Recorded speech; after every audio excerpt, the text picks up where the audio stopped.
ప్రభువునందు ప్రియ సహోదరి సహోదరులారా, ఈరోజు మనం మట్టల ఆదివారం గురించి ధ్యానిద్దాం. మట్టల ఆదివారము అనగా కేవలం ఒక పండుగ మాత్రమే కాదు, వేల సంవత్సరాల క్రితం ప్రవక్తలు పలికిన మాటలు, దేవుని మర్మయుక్తమైన ప్రణాళికలు ఏ విధంగా నెరవేరాయో చాటి చెప్పే అద్భుత ఘట్టం. మనం బైబిల్లో చూసినట్లయితే జకర్యా 9వ అధ్యాయం 9వ వచనంలోను, మత్తయి సువార్త 21వ అధ్యాయంలో ఈ మట్టల ఆదివారం గురించి చూడవచ్చు.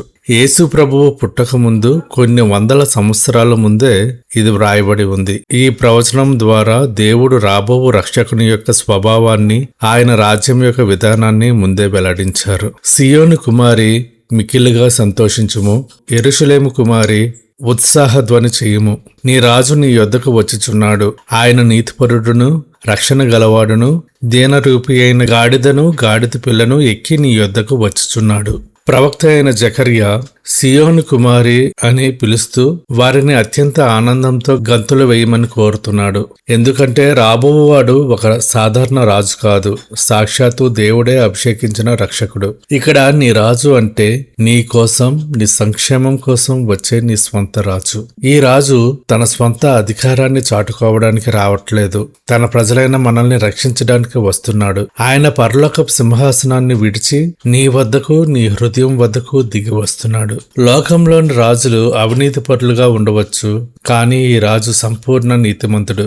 లోకపు రాజుల ప్రవేశం ప్రజలలో భయాన్ని కలిగిస్తుంది, కానీ ఈ రాజు ప్రవేశం నిరీక్షణను, ఉత్సాహాన్ని కలిగిస్తుంది. ఆయన నీతిమంతుడు కాబట్టి మన పాపాలకు శిక్షను ఆయనే అనుభవించి మనకు రక్షణను ఉచితంగా ప్రసాదిస్తున్నాడు. ఆయన దగ్గర అధికారం మాత్రమే కాదు, మనల్ని కాపాడే శక్తి కూడా ఉంది. రాజులు సాధారణంగా యుద్ధ గుర్రాల మీద, రథాల మీద వైభవంగా వస్తారు, కానీ ఈ రాజు అత్యంత దీనుడిగా, శాంతికి గుర్తుగా గాడిద పిల్ల మీద వస్తున్నాడు. గుర్రం యుద్ధానికి గుర్తయితే గాడిద శాంతికి చిహ్నం. ఆయన యుద్ధం చేయడానికి కాదు, సమాధానం స్థాపించడానికి వచ్చాడు. మానవుడు పాపము మరియు శ్రమల వల్ల పోగొట్టుకున్న ఆనందాన్ని తిరిగి ఇవ్వడానికి ఈ రాజు వస్తున్నాడు. ఆయన పాపం లేనివాడు మరియు నీతిని స్థాపించేవాడు. ఆయన రాజ్య పాలనలో అన్యాయానికి తావులేదు.